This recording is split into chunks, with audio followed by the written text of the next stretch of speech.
Well, it's always something. You think that you have a plan made up and that's going to work out fine, and then something gets in the way, and that is kind of what happened with me over the last few weeks. So I became very sick. I had a pneumonia, so a bacterial lung infection that basically knocked me out for a while, and it was very difficult to even talk without coughing up a storm. So doing the podcast was going to be very difficult. Let alone that I really didn't feel up to it. Had a very high fever and felt extremely unwell. But that's over now. So first chance I got, I came back here to my recording studio and am recording this episode for you guys. So um, that's the reason why the podcast has been late, and that previously recorded interviews like the one with Xavier Knox, Dr. Luke Pomerantz, who's an orthopedic surgeon, but also BJJ black belt, has fought in MMA and so on.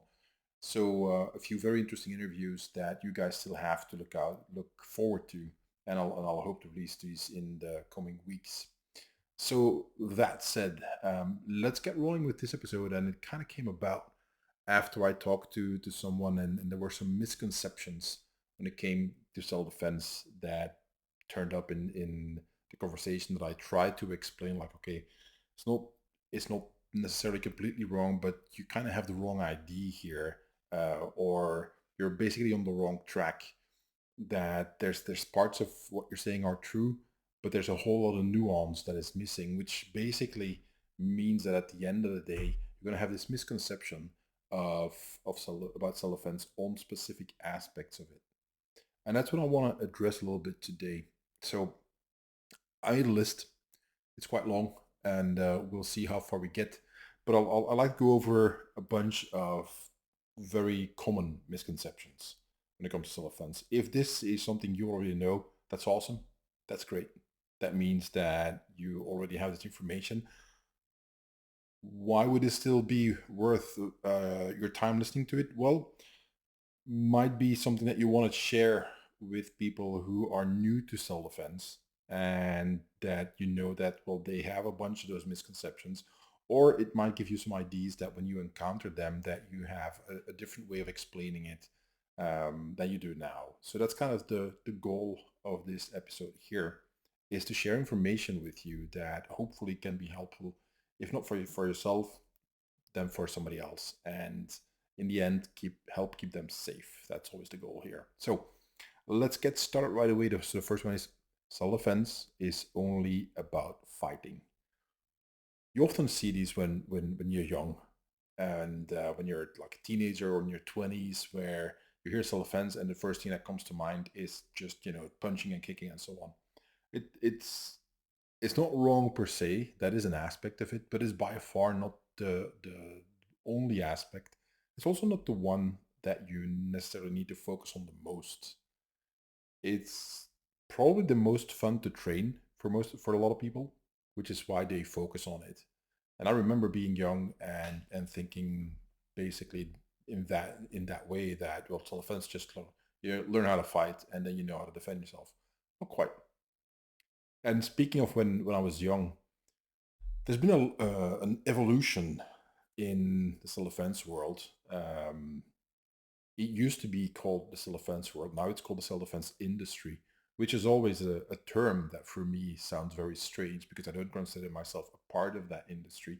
I'm just a guy doing his thing, sharing information, sharing my experience, sharing my points of view, and hopefully it can help somebody. But I don't consider myself being in that industry, even though other people have told me that I am. It's very strange, because I remember growing up, and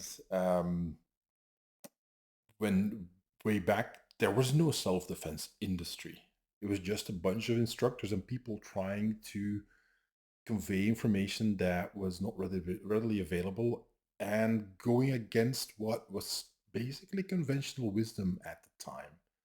I'm talking about over 35 years ago, in the late 80s, early 90s, when people like Mark McKeown, Peyton Quinn, and so on were writing books and sharing information that was about everything else than just the fighting aspect, the physical techniques aspect. Like all the other things that are part of being able to defend yourself correctly. And that's the historical background.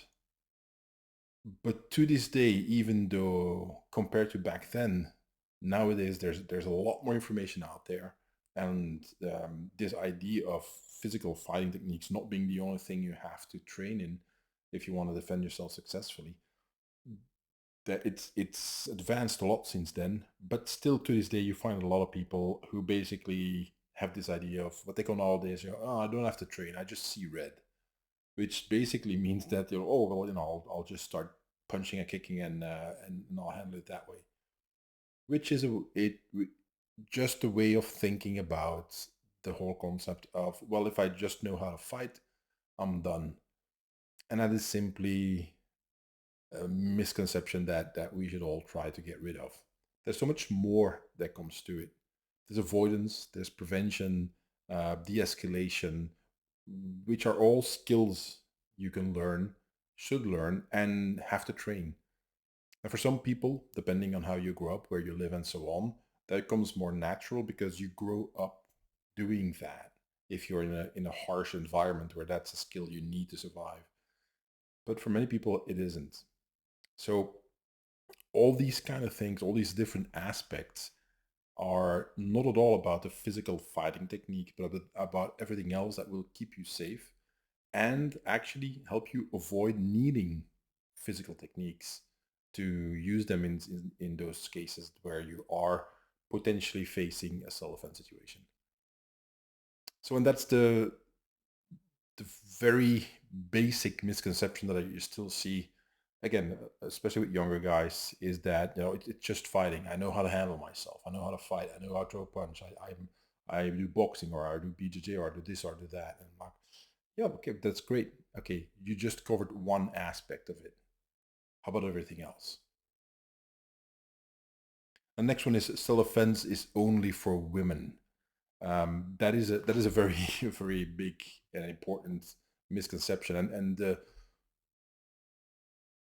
rationalization that is behind it is often from guys, from men who might have a little bit too much testosterone or something else going on, but their mindset is like, well, I'm a guy, I'm strong, or I lift weights, or whatever. I'm stronger than most people, so I can fight. I'm physically strong, therefore I know how to defend myself, so I don't need to learn anything. So I can just, I don't have that. Self-defense is for women because they are not strong, so they don't have that advantage.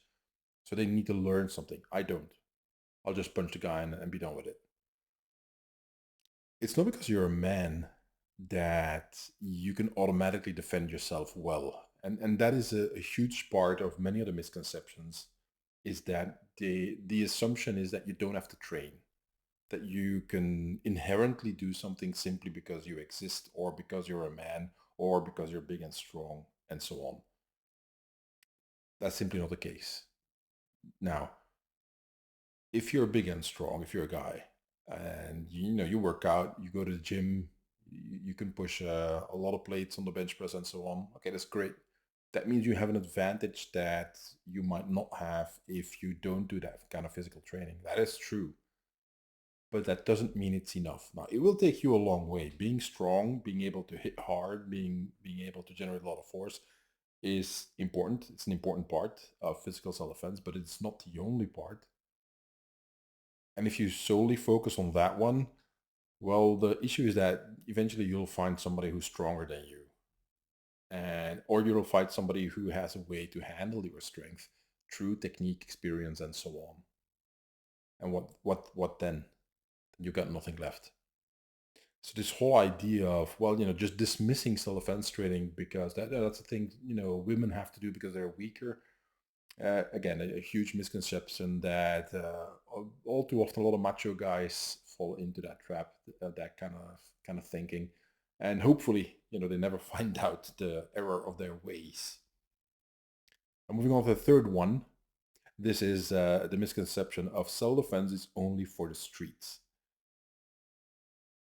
if you remember way back when, and it's still a little bit of a mindset that you find out there, but many years ago, it was very often this cliche of women being sexually assaulted by a guy hiding behind the bushes in the park or in the street somewhere, and they jump from behind the bushes and grab the woman and have their way with her. That was a cliche. Now, that does exist to this day. I mean, just recently there were some cases here that were basically like that, just grabbing somebody as they jumped from behind bushes or in a park or behind a tree and so on, and then assaulting women. Um, that is by far not the only way that women are attacked. By far, so the statistics get sometimes a little bit tricky.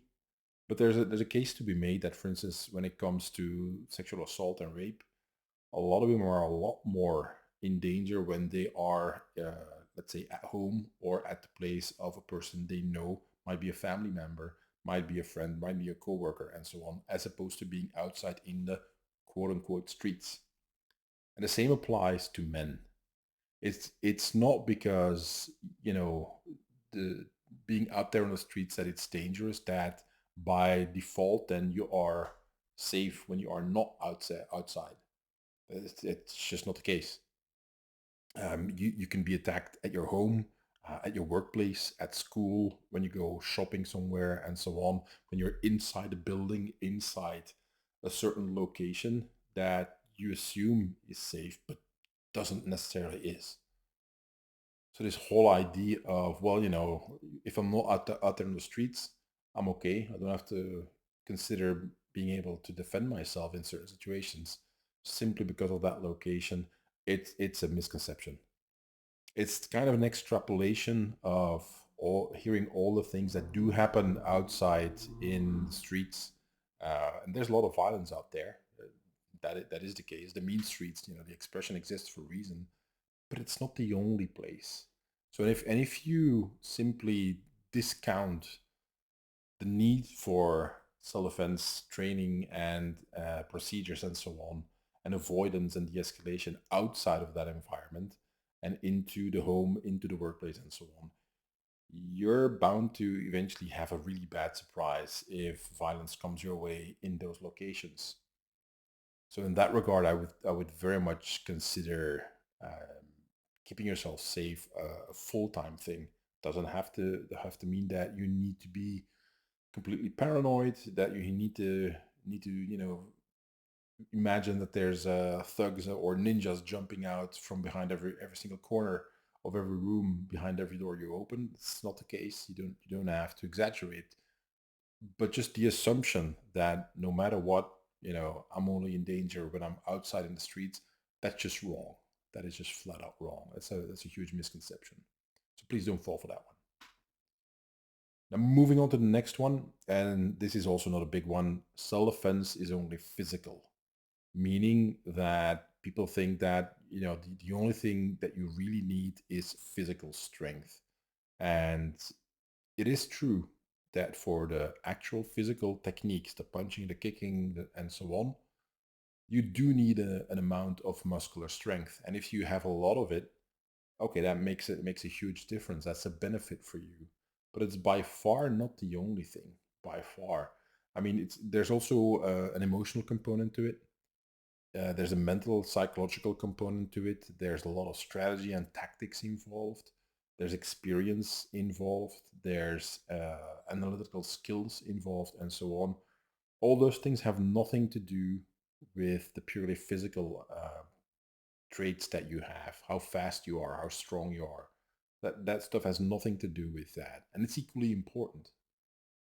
Doesn't matter how strong you are if you basically fall apart because of the adrenal rush that you experience when you're truly in danger, and that you never really trained for that kind of eventuality, which means that once it hits you, you're not accustomed to that adrenal rush, and then all of a sudden you start shaking, and you feel your stomach feels like it drops out of your body, and your heart starts racing, and you end up with tunnel vision and so on, and nothing that you could normally do, even if you do train, nothing really works all that well anymore. That's a worst case scenario. There's degrees, obviously, of how bad it can get in that regard, but it does happen, even sometimes to experienced people who, for whatever reason, all of a sudden they freeze, whereas before they handle themselves just fine. Then all of a sudden, for whatever reason, nobody knows, they just freeze and they can't do anything, and they're often lucky to get out of it alive. For in a variety of ways, somebody helps them, or they unfreeze, they manage to unblock themselves and defend themselves coherently, or they need to take this first punch to shake them out of it, and hopefully manage not getting knocked out and getting into the fight. But the assumption that it's only physical is again, that is a huge misconception. It's not right. All the other factors are just as important. And again, like I said before, when it comes to people thinking, well, only physical fighting techniques are enough, um, it's a lot more fun to train the physical aspect. And a lot of people stay with the training when they train for self-defense long after they have acquired decent technical and physical skills. It's just that the training becomes fun. And that's why they keep going, and they learn more techniques and so on. But they've long passed the point at which they are technically and physically competent at using these techniques. Notice I didn't say mentally and psychologically. I said technically and physically. Because training those psychological, those mental aspects is equally important. And it's not necessarily the same kind of training that you do with the physical part. So please, oh please, do not think that the only thing you need is, strength, strong physique. There's a lot more. The physical aspect is important, but there's a lot more to it. My point is always that try to incorporate all those levels together in your training, sometimes separately. Very often you have to focus on one aspect, but if at all possible, try to integrate all aspects together at the same time in your training. Meaning that, yes, you're doing physical techniques, but you're also working on good tactics and strategy. You're also making sure that your psychological focus is correct, and that all those things happen every single time you do a repetition of a given technique. That you're not just going through the motions, or not just playing like it's a game, because then you're only developing certain aspects that may not be enough once it's for real. Another misconception is self-defense is easy to learn. And the problem with that one is that there's this contradiction in self-defense. In many cases, and many instructors will agree with that, you would say that you want to keep it as simple as possible. Don't want to have a bunch of techniques. You want to have a few techniques you master well. And the techniques you do have to be simple. They have to be reliable under stress and so on. So don't overly complicate things. And that's true. It's something that I think has a lot of value and is a great way to get you started. Now, my opinion is that that's not the end point. You can layer complexity on top of simplicity if it is done right, and if you train it in the right way, and if the complexity you add on top of the simplicity is something that makes sense, that is a coherent whole, as opposed to just putting whatever you think might work on top of it. No, there needs to be some forethought into the way you train, as opposed to, again, just adding techniques because you think they're cool, or you saw somebody do that and so on. But if that doesn't at all connect well with the basic training or the basis that you already have, then it's not likely that's going to work out all that well, should you ever need to do those more complex techniques. So this idea, coming back to it, that self-defense is easy to learn, is in a way right, in that often you want to stick to very basic, easy to learn, easy to do techniques, not too many steps, not that complicated, and so on. So that even if you are under a lot of adrenal stress, even if you're surprised, you're ambushed, you're sucker punched, then you have to start defending yourself from that position. Even in all those negative scenarios, you still want to have you want to have reliable techniques, and that's more likely than not, not going to be this jump spinning back kick, 360-degree kick, whatever that you saw somebody do in a movie. It's going to probably be a lot more basic, like a solid right cross, or a straight elbow, or something that you can generate a lot of power with, and that if it lands, that has an effect on the person attacking you. It's going to be more basic stuff, more than likely. Now, all that said, even though something might be simple, doesn't mean it's easy. Simple means that it's not complicated. It's very simple to, grab a heavy weight and then lift it up and put it a few yards, to your left, to your right, whatever. You might be working in the garden and there's a big rock there that you have to move, and you have to pick it up and put it somewhere else because it's in the way for whatever you plan to do. Okay, well, it's not complicated. There's a big rock, it has to go over there. You need to pick it up and put it there. That that's that's very simple. Doesn't mean it's easy.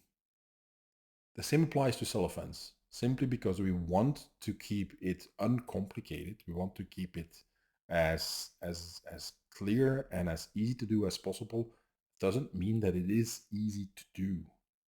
It's still going to take effort and training.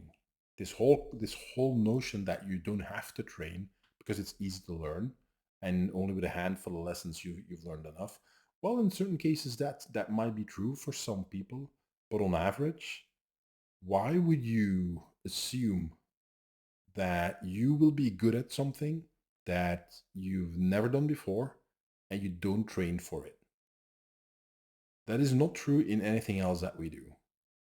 Whenever, especially when it's an activity where there's a lot at stake, self-defense, that is your life that's at stake. But in general, if there's a lot at stake, you will want to be prepared as best as you can. You will put in the time to train, to prepare, to study, and so on, so you perform well once the chips are down. It's okay. How about driving a car? If you're going to have to drive a very expensive car for a friend, at the very least, you want to have your driver's license and some experience, and so that you don't crash his car, or you don't make a mistake in traffic and somebody rear ends you, or slams into you from the side because you weren't paying attention, because you're not really all that good at driving yet. Maybe, and if that's the case, you just say, like, you know what, I'm not ready to drive that car. I'm not ready to take on that responsibility because my driving skills aren't good enough yet. Even though driving is relatively simple, it's not that complicated. It's not easy, but it's not complicated. You have to step on the gas, you have to brake, and you have to turn the steering wheel. That's all you have to do. 3 things. Speed up, slow down, turn the wheel. That's it. Simple, right? Okay, go ahead and drive in dense traffic in one of the bigger capitals of the world. See how it works out. It's not easy. It's not easy. You need to train. You need a lot of experience to navigate that correctly.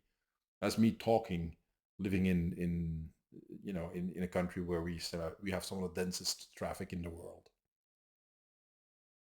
So please don't assume that because something is relatively simple, that it's going to be easy to learn. That's again another huge misconception.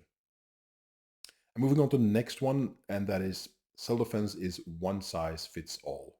Now, again, there is some truth to that. So you can devise a self-defense training system that will work for most people. There's going to be outliers.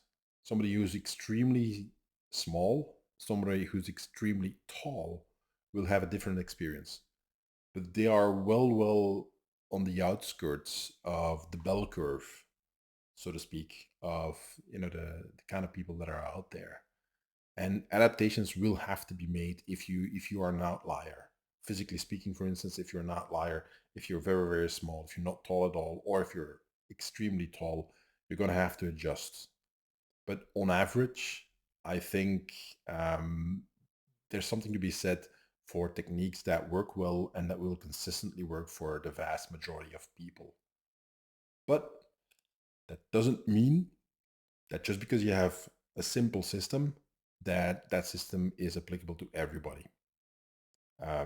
There's a wide variety of systems out there that will fit somebody well and somebody else not so much.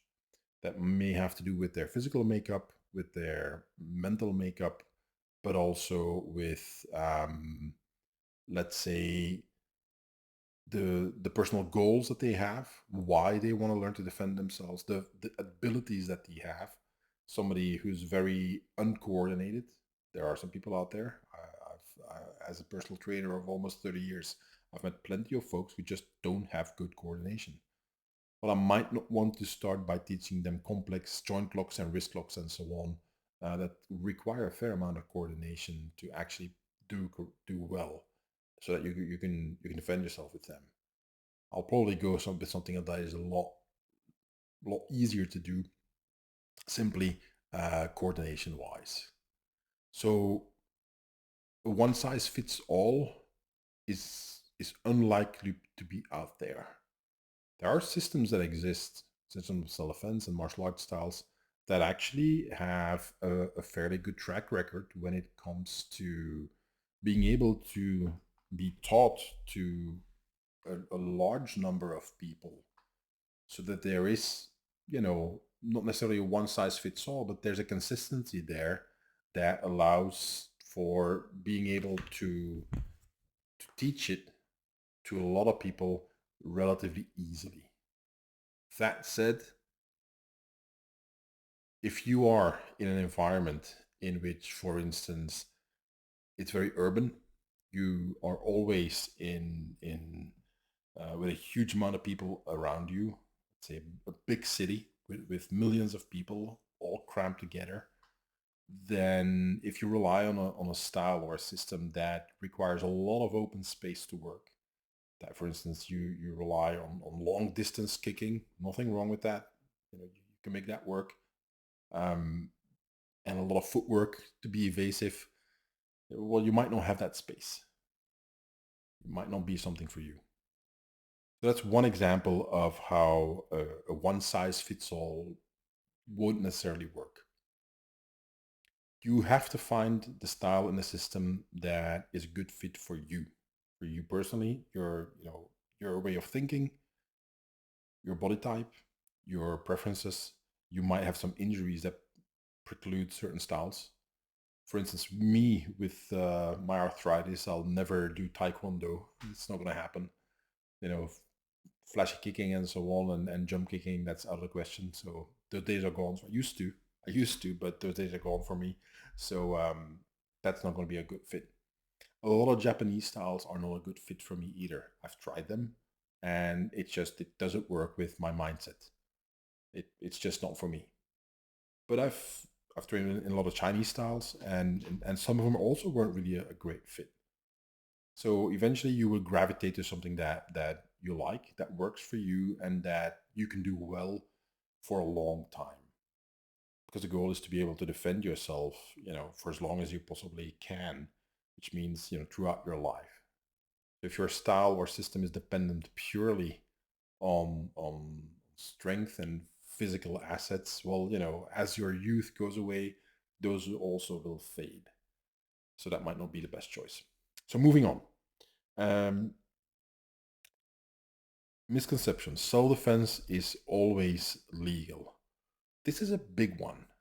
This is a very important one, because so many people have assumptions when it comes to the legal aspects of self-defense, where they think that, well, he did that, so I can defend myself.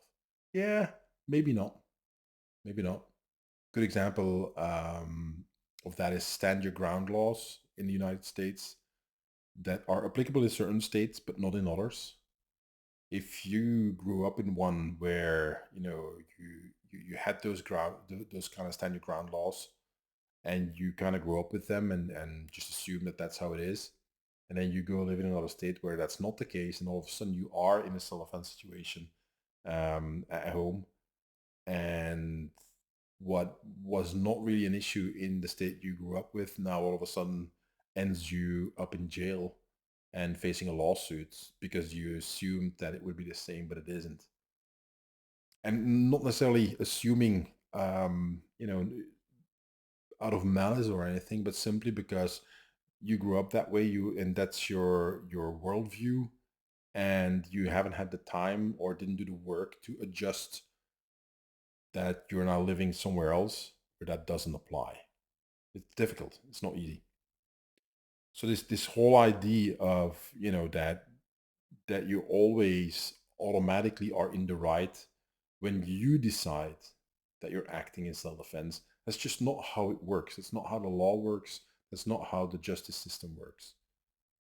The reason why we emphasize that the legal aspect of self-defense is because we live in a day and age in which it is more than likely that whatever you do to defend yourself is going to be recorded by somebody.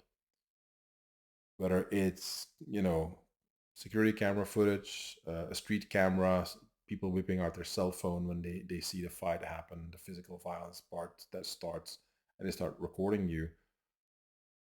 I can't tell you how many videos that I've seen and I've seen a lot. I've explained it before. Every month on my Patreon, I do a violence analysis video, in which I take footage of an actual violence situation and then analyze it. So I've seen thousands upon thousands, if not tens of thousands of videos over the years. Because before I did it on Patreon, I did it privately for people as well. So, but what I can tell you is that you very often start maybe in a justified self-defense situation where you start to act in a legally consistent manner with the self-defense laws that are applicable, but then you go over the line, not necessarily with bad intentions, but because you haven't trained to restrain yourself, or you haven't trained to instill certain principles of, when this happens, this is what I do.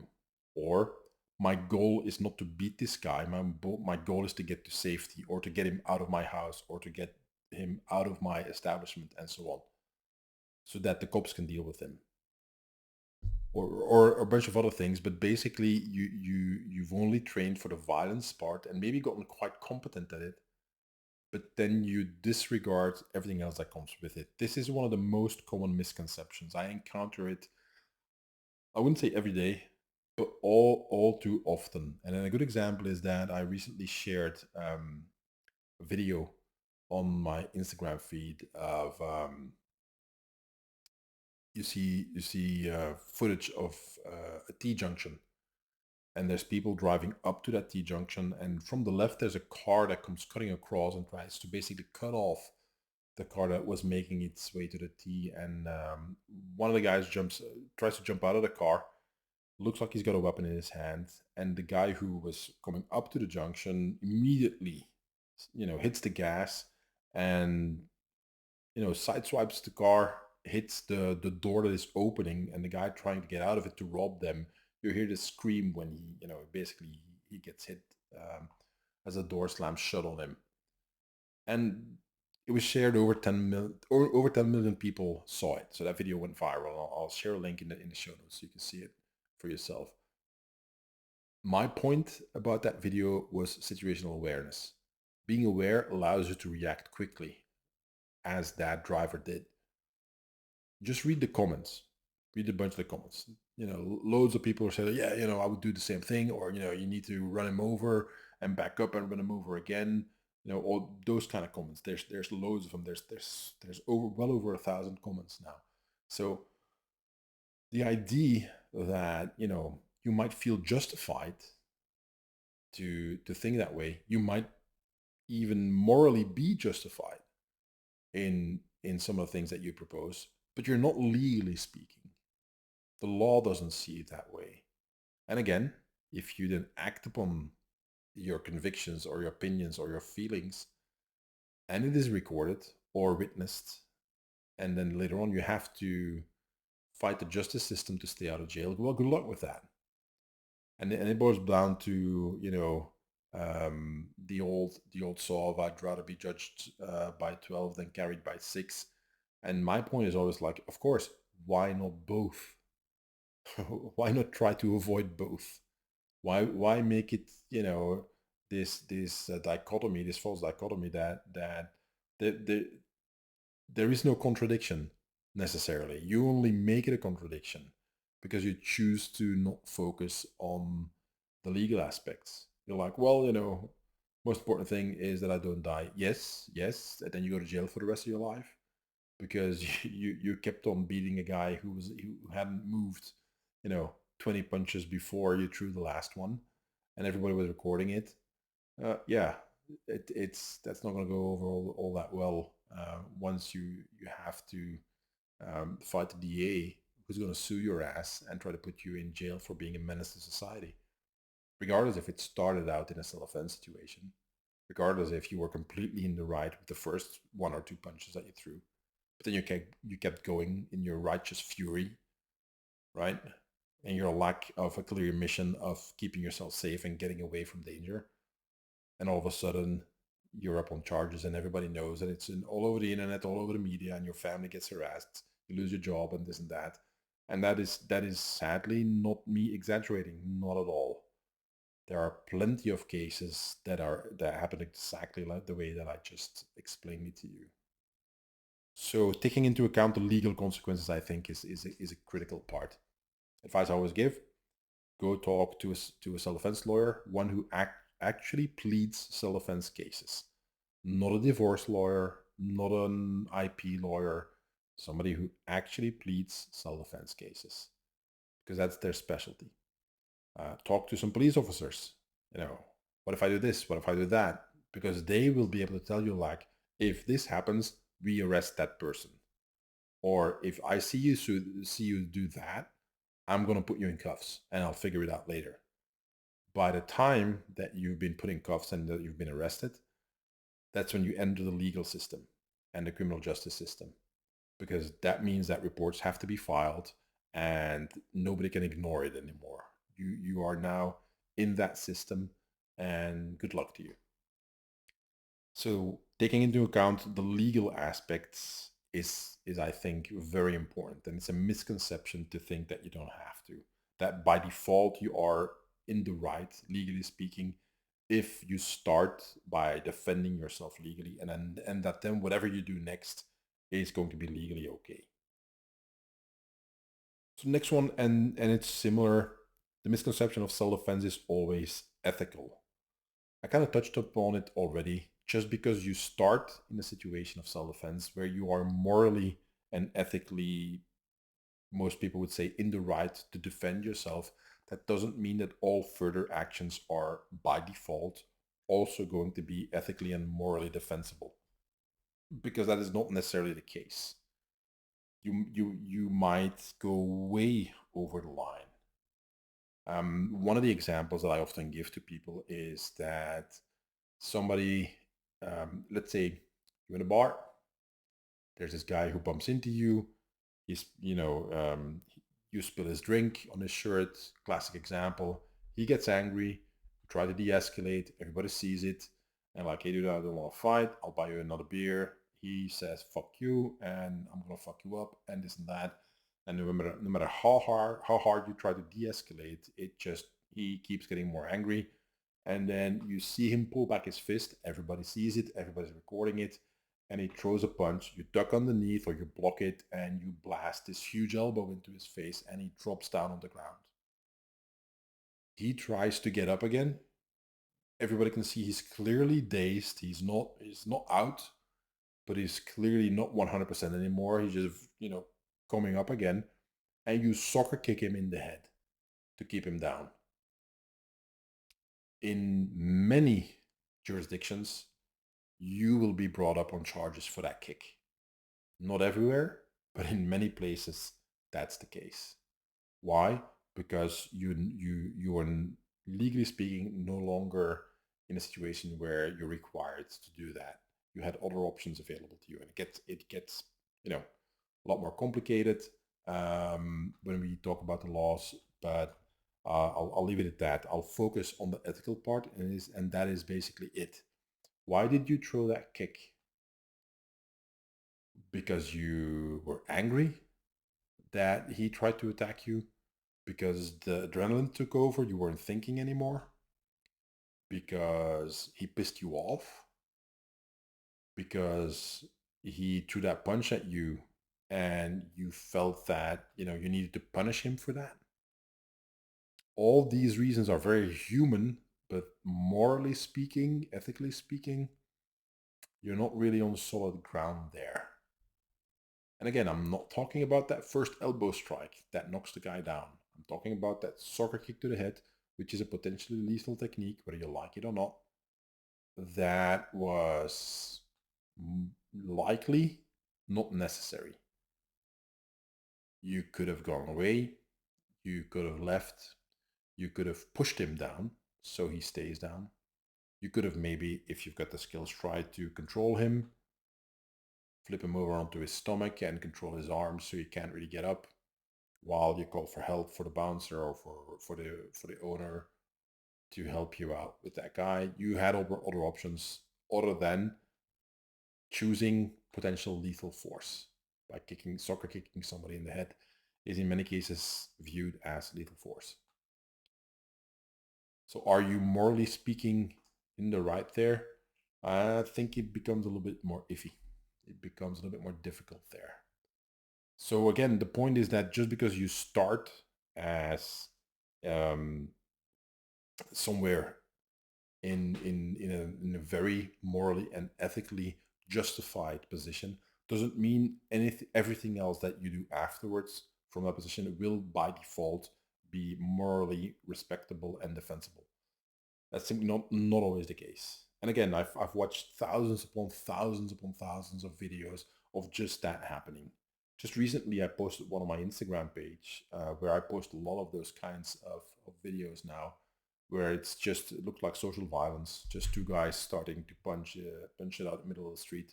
There's one guy looks like he's going to win, and all of a sudden he runs into a punch. He's down. So the guy who was basically losing that fight takes a big step forward and soccer kicks the guy in the head, and you see the head snap all the way to the side. Guy's out. That's when people intervene. But again, it's on video.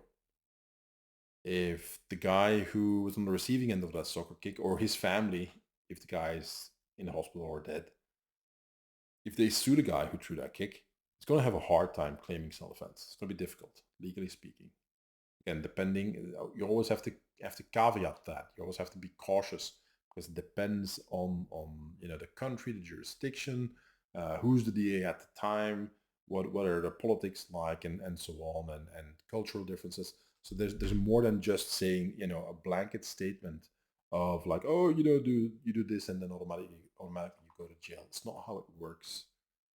That's why the lawyers get paid so much, because they complicate things, but they can also uncomplicate them for you by winning your court case.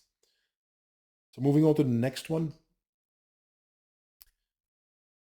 Self-defense requires weapons. This is one that I all too often see in especially in the firearms community and in the knife community. And these are niche communities. Firearms community is pretty big. Knife community a little bit smaller, but still that's a lot of people who basically really are into weapons. Inherently, there's nothing wrong with that. You might be really into weapons. I'm a little bit of a knife collector. Not really, I don't have a huge collection. I think I've got a little bit over a dozen knives now that I collected over the years. Why? Because I really like craftsmanship. I really like, it doesn't matter if it's a knife or another tool, but I like something that is just well made. That somebody who knows what he's doing, who loves his craft, makes it, and you can just enjoy that. And that's the thing I like. It can be something else. I mean, it doesn't. If I were rich, I'd probably buy a bunch of very expensive paintings where you see that the artist really knows his craft, but I'm not rich, so that's not happening. Knives are a little bit more accessible to me. So it's just an example of what I like. The same thing is true about firearms. A lot of people are just into firearms. And again, there's nothing wrong with that at all. What I think is wrong is that too many people in those communities, firearms and knives, default to those weapons for self-defense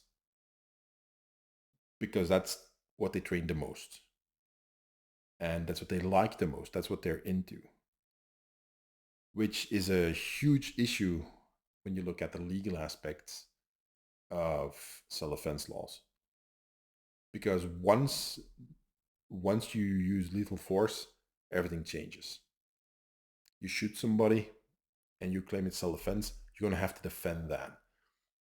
The key point when it comes to self-defense and laws is that in overall, self-defense is an affirmative claim, meaning you admit to the fact of using lethal force. Using force to defend yourself. And in this case, we're talking about lethal force because as soon as you use a knife or a firearm, that's lethal force by definition. So if you use that and you claim self-defense, you've already admitted that you've used force or lethal force. There's no burden on the DEA to prove that. You already admitted to that. You said, look, I shot that guy or I stabbed that guy, but I was legally allowed to do that because I was complying with self-defense laws and I was under attack. So that's why I did that, and you don't punish you. The justice system shouldn't punish me for that. That's what you're saying. That is a far cry from other lawsuits where somebody is coming after you saying you did that, and then you say no, I didn't, and then the other guy has to prove that. The burden of proof shifts to him. Whereas nowadays, and especially in the last few years, it's no longer just the DA in a self-defense case that has to prove that you were not acting in self-defense. Increasingly, de facto, meaning in reality, on the terrain, in the field, in the court, you have to prove that you actually were acting in self-defense, and that the assumption is that you didn't. Again, this is not law. This is how the public and how juries and how increasingly judges view self-defense claims. So if you default to weapons, if you default to lethal force, there's a good chance that you're going to use that weapon in an inappropriate manner, not consistent with self-defense laws that you are living under. And then what did you achieve? You survived. Again, we get back to the, judged by 12 instead of carried by 6 thing, is that, yes, okay, you survived, you didn't die, all right, but now you're going to jail for maybe the rest of your life, or at the very least years. It's going to ruin your life and that of your loved ones. So why not train for non-lethal scenarios as well? Why only default to lethal force? Just because you like guns or you like knives doesn't mean that they're always the best solution. I'm not saying the opposite. I'm not saying that they are never the solution. It's not what I'm saying. What I am saying is that your preference of using those tools and your enjoyment of the kind of training, and it's a lot of fun to train with firearms and knives. If you're into that, that's fine. But that preference doesn't automatically mean you are legally in the right to use them in any self-defense context you might find yourself in. Simply not the reality. So it's a huge misconception to think that that's all you need to do. Just, I carry a gun, or I carry a knife. I know how to use it. I'll be safe. Yeah, maybe. Okay, maybe not. Because I wrote an article about how to train with edged weapons, where I talk a lot about being able to access that weapon and how to do that. Simply carrying it is not enough. You need to be able to get to it too, and that's in many cases more difficult than it might seem. So the point is that it's not just about weapons. It's also about being able to handle a wide variety of situations that go from the extreme end lethal force all the way back to the extreme end of all you need is just look somebody in the eye to let them know that you spotted them and that they look for another victim, or walking across the street to go to the other side so that you don't have to cross certain people, or simply turning around and walking back to where you came from because you see that there's trouble up ahead. So there's zero force involved there, and the opposite end of that scale is lethal force. Why always start at that end, at that point of lethal force? Why always start there when there are so many other options available to you? But that requires training that you might not enjoy as much as, the guns and knives. Something to think about. Last one, self-defense requires experience. Again, this is one of those contradictions. Yes, it's true and also not true. I'll start by saying that nobody has experience with every single type of violence that is out there. So every single situation where self-defense is required. My Facebook group is called "You Are Not Ares, God of War," and the point of naming it that was to explain to people, and also it's a reminder for myself that Wim, you don't know everything, and nobody does. You spend years working, the door, being the bouncer, being the doorman at a specific club or pub or whatever. It's great, got a bunch of experience. Doesn't prepare you for the Gulf War or fighting in Antarctica. That's not your training. That's not your experience. There will be some overlap, but there will be huge differences. Vice versa. You just because you train special forces and you were on a bunch of missions doesn't mean that you will be a good bouncer because it's a different environment, different requirements, different rules of engagement. Doesn't mean you don't have the benefit of that experience of going out on missions and actually living your best life, as they say, and going on to foreign countries and having adventures there. But your training might not be applicable to that different environment. And the same applies to somebody who lives in a rough area. You always have to go back to your home if it's there. So no matter what happens, no matter who's there around you, you always have to go back there. So they'll know where to find you. So simply beating up everybody who looks at you across, that is not necessarily the solution. Because it won't always be one guy. You end up, beating up the wrong guy, and all of a sudden it's got 10 more people standing at your door. Why? Because they know where you live. Because they live there too. And you beating up that one guy has consequences. So that might not have been the best solution. Not saying it would never be an option that you should take. What I am saying is that if you default to a certain kind of mindset, whenever somebody attacks me, I'm going to beat them to a bloody pulp. Yeah, that ends up in giving you trouble. So whatever your experience is, the key part is understanding that it isn't necessarily universal. There will be similarities, but the differences are just as important. Randy's law that I've talked about so much over the years, that still applies. And nobody can be an expert at every single facet, every single aspect of self-defense, meaning situations in which your life may be on the line, or is potentially that's potentially where the situation will end up if it escalates further. Nobody's had it experienced it all, if only because you live in a specific environment. Even if you travel a lot and live in different places, you've never seen the entire world. I can speak from experience that violence is different in different countries. Again, there are similarities, but there are huge differences as well. Things that will get the crowd going in certain places will not be looked at, wrong in other places. In one place they'll jump you if you go that far. Another place they'll cheer you on. So it gets to be very, very complicated. So that if you have experience, you might even make the wrong choice because your experience tells you like, this is when I have to knock this guy out and then stomp his head in the mud so that everybody knows not to mess with me, where that is actually what triggers everybody to mess with you.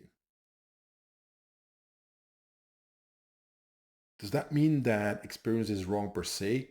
No, of course not. Like I said, there's overlap.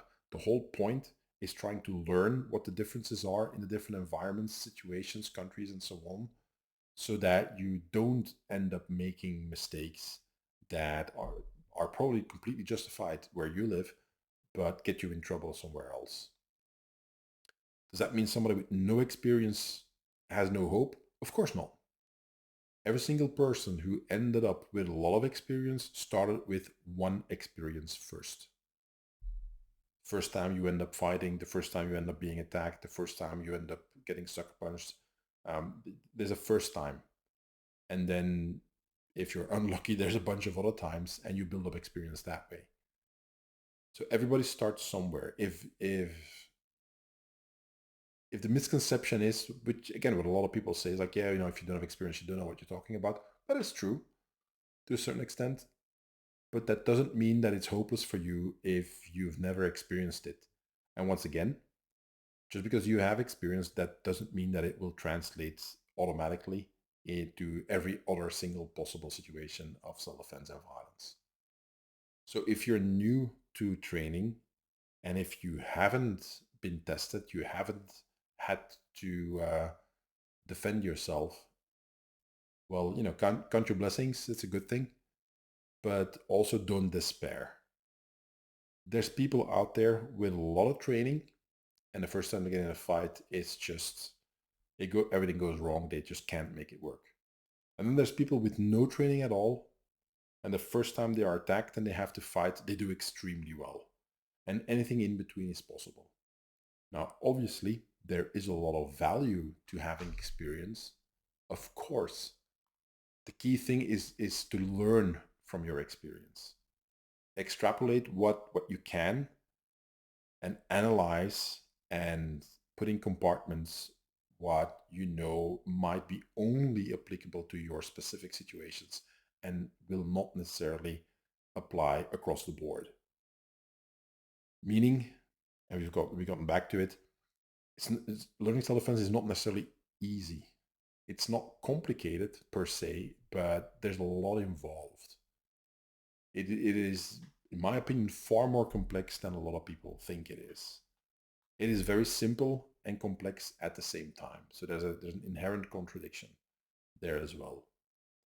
And the only thing you can really do as the best way to stay safe is to not get into violent situations to begin with, to avoid them. The best thing you can do is to keep on training, keep on studying, keep on learning.